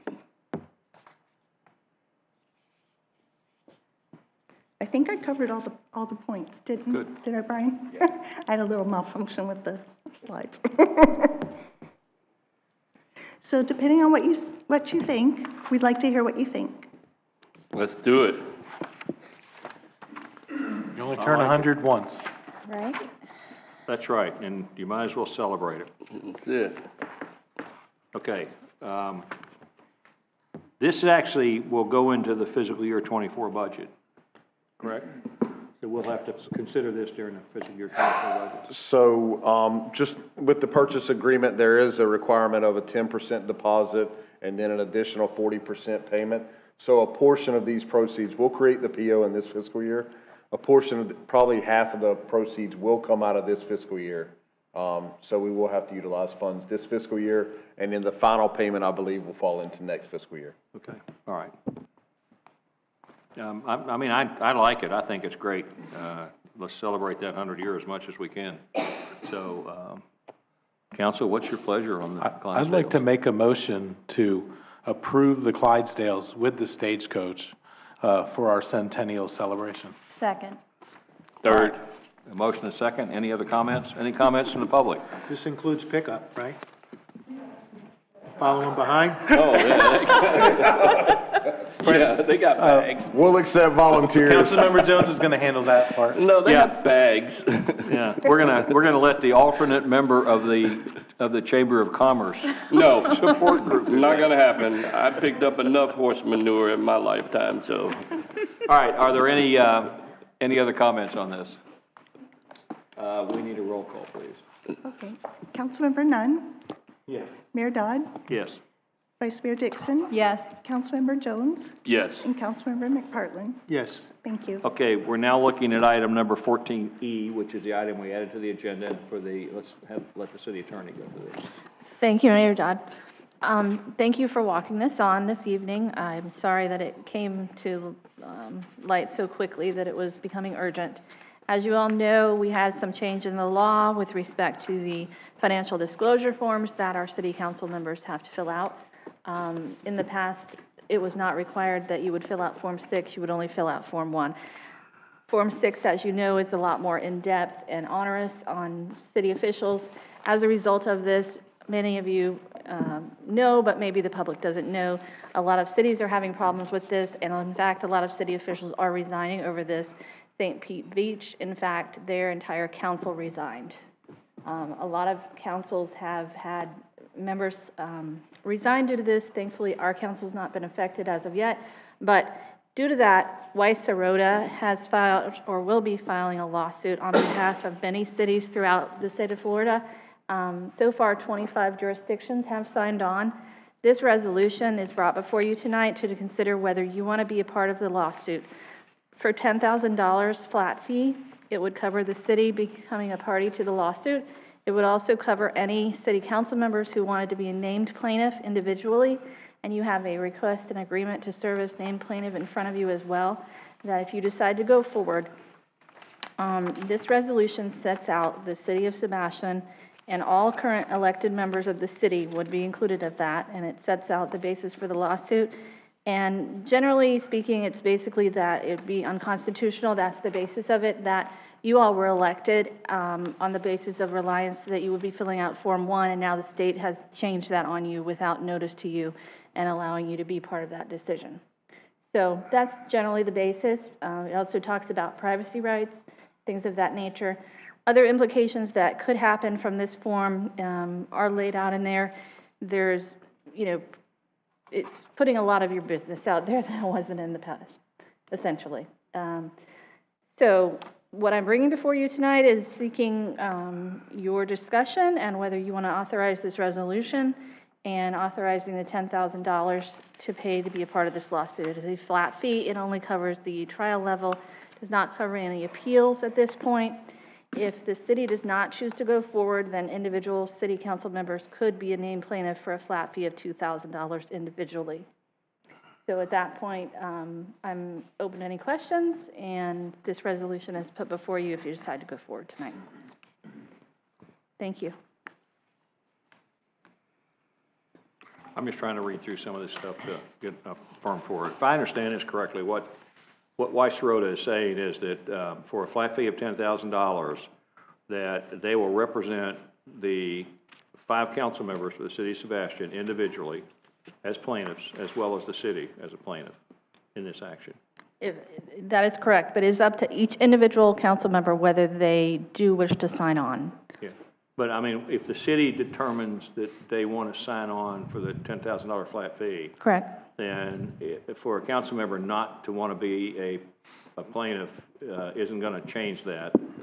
No, If they choose to be a plaintiff, it costs them no additional funds. That is correct. And part of this is also seeking an injunction, and that is more likely to be put in place when you have more named individuals rather than the city itself. So the more named individuals you have is a better likelihood of having an equitable remedy, which is a temporary injunction being entered, because it affects individuals rather than just, quote, the city as an entity, if that makes sense.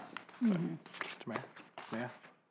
So obviously for anybody that's not aware of what this is about, it's essentially a form that requires, and while it may not affect the 5 of us sitting up here, us joining it isn't about us. It's about all future possible elected officials in this city as well. At this time, with the new form, if you had a business, you were required to name all of your customers, how much they pay you. I mean, just so much personal information that it's really an invasion of business privacy and personal privacy. And that's why so many people are resigning. You have lawyers and healthcare workers and doctors and things like that are saying, no, I'm not giving up my clients and all of their information. And that's why it's so important that the state of Florida be called to task on this. And that's what this lawsuit is about calling the state to task and making them realize they made a mistake with this as it affects all city elected officials in the state of Florida. Okay. Anyone else? Yeah. Jennifer, we were talking about, how complex and complicated Form 6 is to fill out. And, I downloaded the form to look at it to try to get ahead of it because it's due July 1st. And then I was like, oh, I don't have time for this right now. I'm going to have to wait till school gets out. And perhaps, find someone to help me fill it out. Do you by chance have an idea of what it would cost one of us to hire someone to do that? Because we were, having a conversation about it, and you were saying that that's possibly something that we could perhaps bill the city. And we were talking about, the lawsuit and how if we were to join individually, it would cost the city $2,000. But also, if we have to fill this form out every year, the cost that would incur the city, just to kind of have like an apples to apples. Right. Right. Based on our discussion, and also so trying to keep abreast of all this on a statewide level, one of the things that was brought up was whether cities were providing LifeLock or credit counseling or things of that nature, because that could be an expense that the city may incur in the future. So by heading it off with a $10,000 flat fee at the beginning, it's almost a cost-benefit analysis. We could potentially be looking at, I don't know, I don't know what an accountant would cost or a forensic analysis or what it might cost, but yes, that might be reimbursable to a city official, because you're incurring that as a city official. You're not incurring that personally because you're doing it for city business. There is that potential that the city would incur that as a justifiable expense legally. So, it is a $10,000 flat fee. The $2,000 individual fee, that's a question on whether it be paid by the city or whether it be paid by the individual. That's not laid out in here in this agreement. And I think it's arguable that it's individual incurred. Right. But when you start adding those things up, you could get to $10,000 easily. Yeah, so if the city votes, this council, the 5 people up here, vote to join this suit for $10,000. Yes, sir. Then there's no additional charge. But if they vote not to do that and an individual member wants to do that, I don't see where that would be a city expense, that $2,000. The city would have made a decision not to be involved in the lawsuit. That's correct. Okay. Now, as far as the reimbursement for having a CPA or someone do that, that would be an item that would have to come back. The council would have to approve that and Right, discuss it's all the just- ramifications of it. Yes, sir. I've had some conversations with, just so everybody knows, county commissioners, state legislators, school board members, all have to do the Form 6. I mean, they've done the Form 6 for quite a while. This is only new on the council members, and there's a big difference. They all make livable salaries. Yeah, well, there's a big difference. I mean, individual county commissioners make. This is a We make glorified volunteer $300 a position. month, they make $60,000 a month, so, or a year, not a month. And school So board there was is a just big happy. difference in that, and that's the argument that a lot of cities have, is there, a lot of smaller cities, they don't get paid, period, any amount of money to Correct. be on the council. So there is a big difference in that. But, you know, I think that the council taking action to reimburse for someone to fill it out is just something that we would have to put on the agenda and Sure. talk about and figure out what the parameters and rules are for that, if we choose to do that. Well, and I was just playing devil's advocate, Yeah. just trying to consider all options, whether we join this or not, because, you know, I feel like the state of Florida is doing this as a means to try to get rid of the smaller municipalities. Because as we learned in our leadership conference last Friday, there are a lot of municipalities struggling to get anyone on their councils ever since this started. And this is why it's so important for us to stand up as, With be a home part rule. of that. Yes. Because there's so many that can't, I mean, you think about what's required of us, and you spoke about the county commission and those before, but they've known that going into it, and they've had it for years. It's something that hasn't happened. There's many municipalities, like was stated earlier, that they don't receive any salary, or some very little, like us. Right. Yet you have to put your whole financial history out there for something that you're not even, I mean, the money that you make is just not worth it. And I think overall for us to stand up and be a part of this broader concern, it is important for us to do that, to stand with our brothers and sister cities throughout this state, so. Correct. Now, they right now have 60, if I understand it right, Jennifer, 66. 25 cities and 66 of the council members underneath the cities, and then I believe 2 as individual citizens separately that are paying themselves. All right. And 2 other issues dealing with this is that it's already too late to resign and not do a Form 6. Correct. If they don't get the injunction approved, and if they don't get it approved by the 1st of June probably, although July 1 is the actual delivery date for this form, then we're gonna have to do a Form 6 anyway, this year, if they don't get the injunction approved. So, well, we're gonna have to do it anyway without that, so we have to plan on that happening. Any other comments from anybody? Yeah, and I think the vice mayor was correct, that we need to put something together sooner rather than later to bring back before the council about this Form 6 and support it financially, the individuals on the council. And we definitely need to have something come back to us sooner rather than later on that. Okay. But what's at hand right now, obviously, is this particular one, but I think staff understands what we're talking about putting something together to bring back for the other side of it. Okay, Mr. McPartland, do you have anything you want to say? I think it's about time we started suing the state for some of the stuff that they throw down at us. I mean, I have no concerns. My salary's already on the state website you can look up, and I'm not worried, but I think it is for others, it is an invasion of privacy. And there are a large number of council members that are resigning due to this. So I think it's about time we did all band together. Now, this law firm, are they gonna be able to handle this? I mean, do they have the backing of a lot of the other municipalities? Because to me, it's strength in numbers, and Right. are they with the Florida League of Cities? They have 25 cities signed up, and then in addition to that, they have 16 individual elected officials, 66 individual elected officials who have signed up, and I'm assuming that's not Yeah, this- 66 from those 25 cities. No, it is. Those are is? underneath the cities, 25 cities at 10,000 each. And then 66 of those underneath those. And then separately from that, there's 2 Okay, so the 66 paying are, personally. okay, so the 66 are all members of the Yes, sir. 25 cities council. Yes, sir, that's correct. And that It's means, not that so many. but 25 cities have, even at 5 people, have a lot I'm more than not- 66 council members. That's, so what he So told that's, me. it's kind of confusing. That's the information I was given by him. That just might be a typo there for the, We hope. From Weiss-Serota. 25 cities, 66 individual elected officials. So perhaps they have the 25 cities and then also the city is covering some of those, but This is where 25 the times confusing. 5. Right. This is where the confusing factor comes in, where they talk about 10,000 for a city, then 2,000 for an individual, and,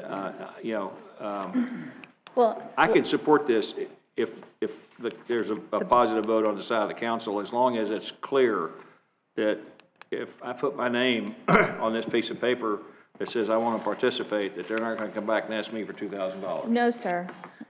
Okay. That's if the city chooses not to join. If the Right. city chooses not to join, individuals could be a named plaintiff for $2,000 if they paid personally. All right, I'd like to entertain a motion, please. I mean, I would just like to know a little bit more about the firm, that it's not like What? Saul Right. Goodman. Weiss-Serota represents several cities. Weiss-Serota was, actually, was involved with Sebastian on some of our stuff that we've done. They're a pretty good-sized law firm. And I'll tell you what I was led to understand happened here is some of the cities that Weiss-Serota play, Do we know is who their the, city manager or city attorney part-time. Some of those cities asked them to do this, and they're out now trying to expand the plaintiff base to generate revenue to assist in the suit. That's basically what they're doing. The more plaintiffs they can get, the more revenue they can use to go after the suit. So, Councilmember McPartlin, I can just tell you that in my time as a city attorney over the past 20 years, essentially, Weiss-Serota has, fairly good reputation, and I've dealt with them, at a lot of matters. They've, got a really good reputation in government law and a lot of lawyers involved. I just want to put that out there, that we do know it's not a fly-by-night Yes, sir. organization. Good. And I make a motion to approve the $10,000 to sign up with the rest of them, for the city of Second. Sebastian. third? all right. We have a motion and a second, and you need from the council tonight. I would need the resolution executed, and I would need, if you all are choosing to join, then I would need this form that you have at your seats filled out. So I need to turn this in tonight for this lawsuit for tomorrow. So do we need to have a motion for the resolution as well? Yes, sir. What I would need the a motion for the resolution first. What would the resolution number be? That would, It's going to be the, Yeah. Jeanette, do you have a number for What's the the resolution? resolution number? those were ordinances. 23, so it wouldn't be the next one. I don't have a resolution number, but So the resolution number would be assigned 24, Because what we approved tonight were ordinances, not resolutions. yes, sir. Yeah, so we can't make it the next number in that sequence. I mean, we could put that to be assigned tonight. Like, you can look that up, right? The document that we have to approve requires the resolution number to be on Yes, it. sir. so we can go R24-10, because I know we haven't had 10 resolutions so far. So we'll just skip a few. Yeah. R24-10? Yes. That works. Okay, so, Mr. McPartlin, on your motion, will you reference resolution R24-10, please? Yes, resolution R-2410. And then, Okay. would you like me to read it at this point, the title of the resolution? Yeah, read the title, please. Okay, thank you. City of Sebastian, Florida, resolution number 24-10, a resolution of City of Sebastian, Florida, authorizing participation in a lawsuit seeking a declaration that the provisions of section 112.1441D Florida statutes that require municipal elected officials to file Form 6 financial disclosure forms is unconstitutional and invalid in providing for an effective date. Thank you. Okay. All right, we have a motion on resolution R-24-10. Anyone from the public want to address this? See none. Let's have a roll call vote, please. Vice Mayor Dixon, Yes. Councilmember Jones, Yes. Councilmember McPartlin, Yes. Councilmember Nunn, Yes. and Mayor Dodd. Yes. Motion carries. Just to clarify, who was the second? I'm sorry. None. None. All right, thank you. Okay. Now, So then, the next motion, so you authorize the resolution, and so then I guess, do you need a separate motion, Ken, to find the financing out of something, or? Or do we just move it from my? I have, What, no, I'm not. what happens when the council doesn't designate a funding source for something they approved? I generally go to the general fund reserves and assume they're approved. Okay, work good. all right, so then, can we just have Brian, a? you okay with that? All right. All right, can we do it just so we're clear to do a brief discussion and motion and hear from the floor on On the what? funding, just the funding, so that, Okay, I'll The move, budget I'll move authorization. that the funding for Resolution R 24-10 be pulled from the general fund reserves. Second. Anyone from the public would like to address this? Okay, let's do a roll call, please. thank you. Councilmember Jones? Yes. Councilmember McPartlin? Yes. Councilmember Nunn? Yes. Mayor Dodd? Yes. And Vice Mayor Dixon? Yes. Motion carries. Thank you. Okay, now on the individuals, the council does not have to take action on that. No, sir, that'll be up to each member of the council individually to fill those out and return those to me tonight. Okay.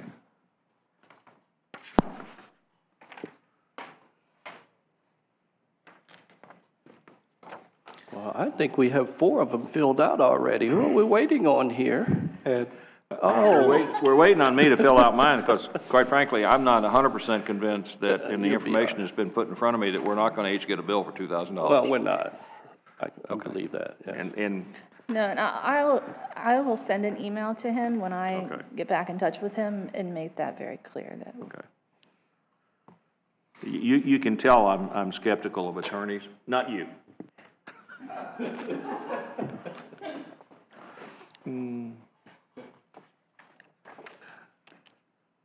Okay. I can go on filling this out. We're now to city attorney matters. I don't have anything else, so. Then we're to the city manager's matters. Just one brief update and more for public information. The US 1 repaving project, they have finally advanced to the stage of doing paving work on US 1. Right now, the agreement, or they've committed to only doing nighttime lane closures. In regards to the paving portion, they are still doing some lane closures with sidewalk work due to concrete deliveries, but the paving portion should strictly be done at nighttime unless they run into any unexpected delays or issues when they're working on the road. May cause some daytime delays, but just for the public to be aware, those closures are Sunday night through Thursday night, and the road should be open back up in the morning by 6 a.m. So, thank you. Thank you. City clerk matters. Nothing further. Councilmember McPartlin. Nothing, sir. Councilmember Jones. Yes, I'd like to bring up something since we were speaking about the parade earlier. And every year the council gets in their own thing or whatever. But for this particular parade, for the Christmas parade, I would like, if consent of the council, obviously, I would like for us all to be on one thing, have a float with the council. If some want to walk on the side and pass out candy or sit up on the flatbed or whatever, that would be great. But I think we all need to be unified and together during this particular time. Just throwing it out there. I like that, and we can do that the next day, and we can put it behind the Clydesdale, so you don't have to be alone cleaning up. I'm not gonna clean up anyway after no horse, I can tell you that. I think that's a great idea. I think I mentioned that to the city manager one time myself, that I thought it was, and I think that's a great idea. And maybe we can get some decent candy canes, and some of us can walk along and hand them out. Yeah, and maybe we can get some candy too to pass out, huh? Yeah, instead of our own What are you pocket. looking away for, Mr. Benton? Did you understand what I was talking about? Some Hershey's Kisses We in the will back. consider it in this year's budget. Okay. We'll have to deal with the dollars when the budget comes through, but if you would like to ask for a consensus, if the council would like to have the city think about that, that would be great. Yeah, I'm I happy do. to donate my flamingo Santa Claus that everybody seems to like. Yeah, but I think we need to be on the same, we need to be on the float. We need to have a float, and we need to have it decorated. We need to be together. Agreed. Unity. I like so- that. Yes. I like that. All right. So where are we gonna get the trail? I do. Bob, you like that? Sure. Okay, so we Sure have a someone could consensus. donate the trailer. Sure. And now Brian's charged with trying to figure out how to get all of us on one float. That's easy. You see all the other floats with the little flatbed trailers, they have like 20, Volkswagen. 30 folks on there. Yeah. We're only talking about 5 of us. It would be a Volkswagen Bug. We can all fit in it. Okay, Councilmember Jones, is that good for you, or you have other? Yeah, no, I would like a consensus, and I think we have that. You have it. so- We have it. Okay, good. Yes, That's all we I do. needed. Okay. I'm done. Councilmember Nunn. Okay, so I got a couple things to say because I want to be very specific about what my discussion is related to. My discussion is related to the number of for-profit rentals from a single organization of our Riverview Park. I want to make clear that my discussion is not about the quality of program or the content of what might be in what somebody's renting the park for. I don't feel that that's our business. I would always love to see successful ventures there. I want to make clear that I'm not speaking about nonprofits. I'm not referring to craft clubs and the other art clubs that help further local artists' programs. So the reason I'm bringing this up is I've had a few of the local businesses, bars and things that the complaint is why can somebody rent our park and make money off it as many times as they want, but they're limited to the number of times they can have a special event. They're limited at, what they can do on their owned property, but yet our city property, a single person could rent it every weekend if they wanted to and have whatever they wanted to have there every single weekend for that it was available if they reserved it early enough. So I'm not saying we should change. I'm asking, should we? So I'm not offering that I think that we need to limit it, but I'm saying, should we limit it? Is there a reason that we don't necessarily want a single organization monopolizing our Riverview Park and having a craft show every single weekend of all year long? I guess that's really what it is, and I don't know if anybody has any thoughts or questions for what I'm talking about, but that's what I'm thinking. I think it's worth looking into as well. I had someone bring that up to me too, even stating, we're only allowed 4 garage sales a year as a resident of the city of Sebastian.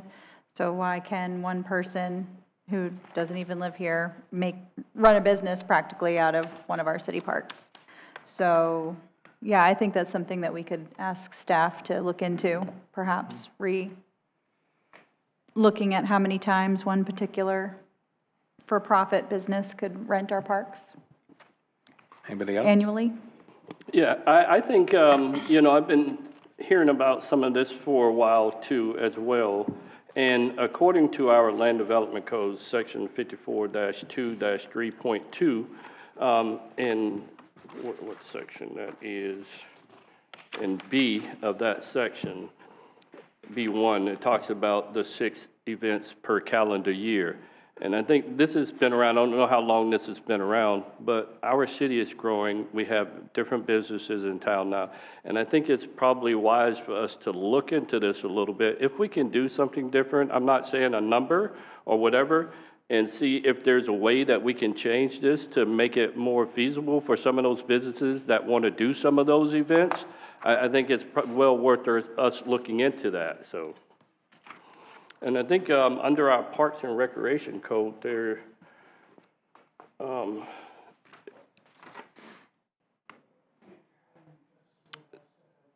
on section 74-3, regulations, promulgation, and approval by resolution. Section D of that, City Council may by resolution remove or modify any regulation promulgated in this section. So those are, what I'm basically saying is obviously that I think we need to look at it and see if there are some adjustments that need to be made or that we can make. And if not, then so be it. But if we don't look at it and see if we can make some changes to it, then we're doing a disservice to those businesses and those folks in town. So I think it's something that's worth looking into. I think the ask tonight is, do we have enough interest that we want to come back and look at this and discuss it and possibly change it? Well, I think what I heard Mr. Jones say is he's talking about events by the businesses, and what you have on the thing is about park rentals in the park. I mean, I see two sides. I'd like to see an event in that park every single weekend, because anytime there's an event, and even if it's a lousy event, it brings people down and they might visit the other businesses that are in. You know, if you can't get a good Italian food in the park, you look at the other businesses that, I don't want to mention anybody because you frequent quite a few of good Italian food that's there, and it brings people in. And I mean, what we're charging, it's not costing us anything, and it's paying for, if there needs to be police protection, it's paying for the cleanup, it's paying for any damage that's done to the park. So I would like to see the park utilized. I don't mind looking at it, but then also encompassing what Mr. Jones is saying, some of the businesses that are talking, I'd like to see them have an event every weekend as long as it's not impinging on something else. What you just said, which I agree with 100%, there's two issues here. There's an issue about events in Riverview Park. And I've been to a lot of cities, and I'll tell you, an empty park doesn't do anything for anybody. I mean, there are people who like to walk around Riverview Park and walk their dogs around the path or something, but the more often that park is used, the better it is for the businesses in Sebastian. You know, 1,000 people at a bad event in the park is going to drive 300 or 400 people to go eat in our restaurants because they can't find anything worth eating in that event in the park, possibly. You know, I agree with that 100%. Then there is the issue, and I can remember my time on the Planning and Zoning Commission, and Dory can probably remember this, but we spent an inordinate amount of time talking about how many times a business could have a temporary use permit to operate, to do something in their business. And I will tell you, it is not as simple as if somebody renting the park. If one of our local businesses wants to have a big special event, it would be much cheaper for them to rent the park than it would be to go to growth management and pay the fees to get a temporary use permit. I'm telling you, because that's not an easy process to do. And so I would be more concerned about the possibility of us looking at the temporary use issues for existing business premises as opposed to rental on the park. I don't have any issue if somebody wants to rent that park every week for 2 months and run an event in there. But I do understand where some of the local businesses, and I can think of a few that have little venues within their business. They have little stages, and they can do this kind of stuff. But I don't know that they're really required under our code to do a temporary use permit. I mean, let's take Paradori Brewery Company. Can they not have a band on that stage beside there without doing a temporary use permit?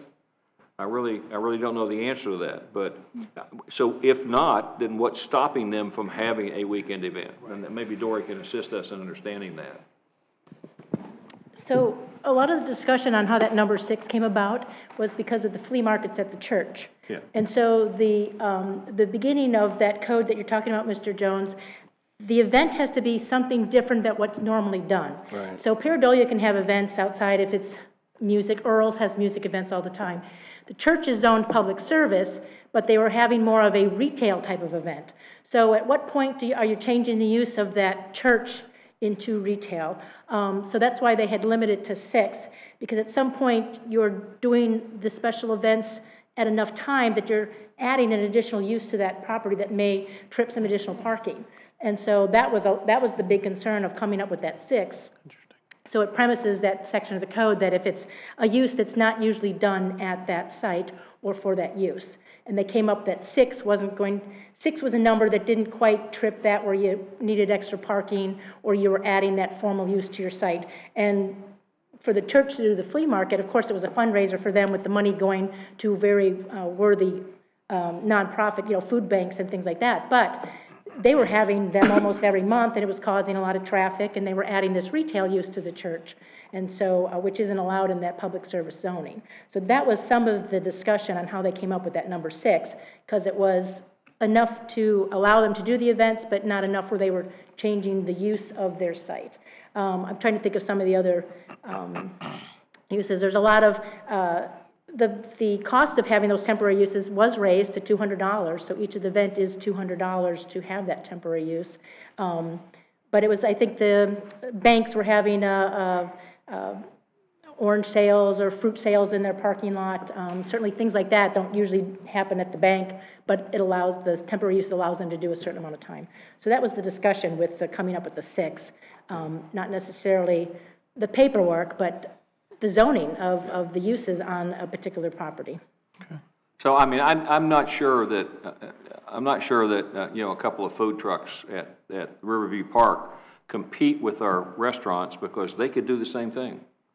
I don't know that there's that one-on-one competition there. And so, yeah, I think you have to be careful, and I understand, bringing this forward, but I think that we have to be very careful that we don't do the bad thing, which is we take one incident and we turn it into something that makes that we create a rule or a law that in the long run is worse than what we've got. I pulled the food truck code out, for example, and there's nothing in our food truck code that basically, well, there is a piece in there about how long they can be on somebody's property. 3 days? But there's nothing in here that basically says that stops Mash Monkey Brewery from having a food truck in their parking lot for 3 days. There's nothing that stops these people from doing that stuff, and it's consistent with what they do as a business, so it's not a special use for them. Now, if I don't know, some clothing store wants to bring a food truck in, it might be different because they don't sell food for a business, but there's a lot more freedoms in these codes than some people think, because they're seeing Riverview Park, such and such from Melbourne rents it for the weekend, brings in a bunch of craft people that don't live in Sebastian and they don't do our art shows, they don't do that kind of stuff. They bring them in, and they bring some food trucks in, and they're thinking, well, they're taking away my right to sell products. But I don't know that they really are. I really don't. Yeah, I don't think the intent of what's being discussed here tonight is basically about the park. It's about the local businesses that wants to do something different in their space. And why should a business that's brick and mortar already, why should they have to take their business down to the park? They don't have everything they need, because everything is in their building, in their place of business. Why would they want to, logistically, it would be very difficult for them to take stuff down to the park and have an event there. It may be cheaper for them, but some may be looking at a profit from that by bringing in other things, and there are other things in the code. For example, if you want to shut down a street and you're going to have X amount of people, you have to have X amount of police officers. That's what our code says here in the city of Sebastian. And you have to you have to do a lot of other things, but it's not about whether or not they can do that. It's about how many times they can do that. And we came up with a number of 6. The restriction, as I understand it in the code, to 6 times a year does not apply to a business who is actively doing their business within their premise. It does it? Correct. So say Captain Hiram's wants to do a beach party, and they may have a couple of vendors set up inside of their business that sell beachwares or something. That would not require a special event, a temporary use permit. I mean, at our 4th of July parade, they put a bar in their parking lot. Right. Well, I'm not concerned about what we're talking about is not about whether they can do stuff on their premises, but if some want to actually shut down a street, for example, and they want to build something for later that's going to take off in the future. It may not take off now, for example, and they want to have a music fest or something. I don't know, but I'm just saying, if they have to shut down a street, they can only do that, 6 times a year?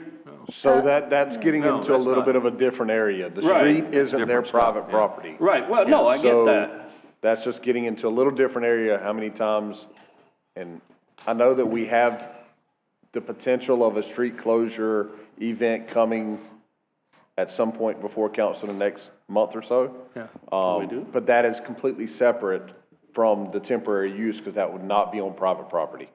Maybe some of the adjoining usage is on private property, Yeah. but the majority of it's gonna be on public right of way. There's nothing in the code that stops a business from, coming to the council and saying, I'm gonna do this. And- On my and property. I would like to request the ability to close down this street from this time to this time. We will require that they have police presence, that they do that kind of stuff, which I would not want to change for a heartbeat, because the minute you start closing down the streets, you've got trouble happening postally. So, Yeah. you know, but, I guess I'm not seeing the complexity of the issue, except people not wanting somebody else to rent that park and have a food truck. Now, I was unhappy when the Italian food didn't arrive. I saw a sign about cannolis, and I couldn't find a single cannoli anywhere in that park. So, and I had to go up to Palm Bay and find that little road that gets back to that lady who makes great cannolis. But, I wouldn't have any problem, Councilmember Nunn, with us having some conversation about this, but I don't want us to take, this land development code and those rules have been fought for a long time.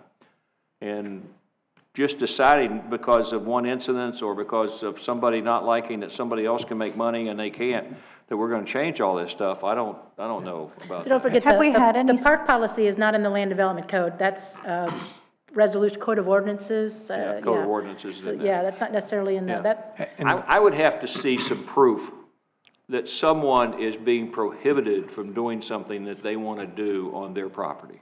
And I'd have to see that. And I spent a lot of time on the Planning and Zoning Commission and so forth with the Code of Ordinances and with the Land Development Code.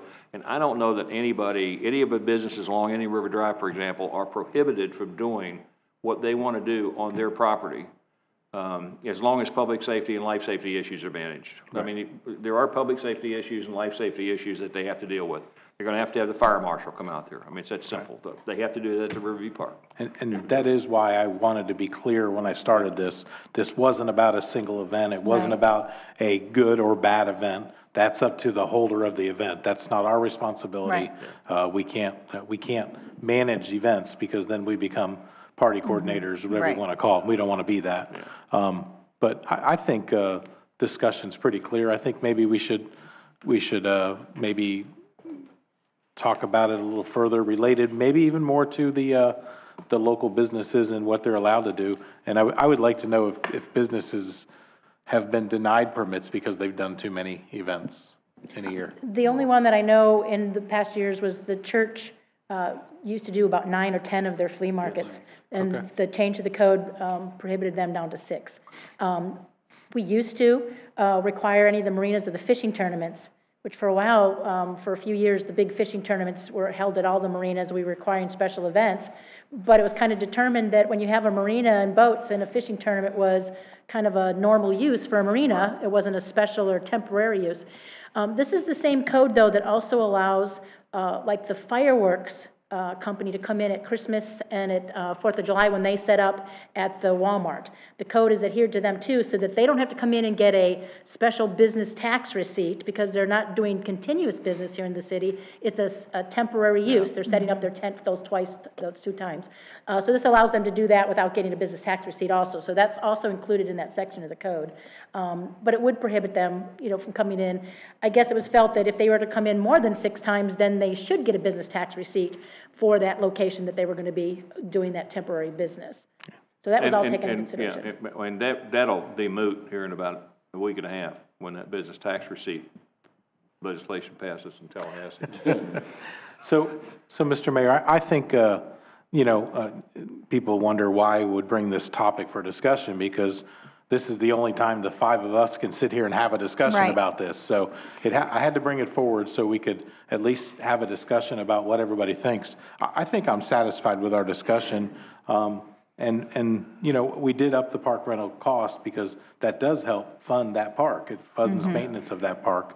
And I think maybe possibly we could look at the ordinance related to the business special permits down the road if needed. It doesn't sound like anybody's being denied them right now, so I don't know if there's a need to change that right now. Yeah. Yeah, and we could always bring this up at a later date if there definitely are other people being denied park rental because someone constantly books it.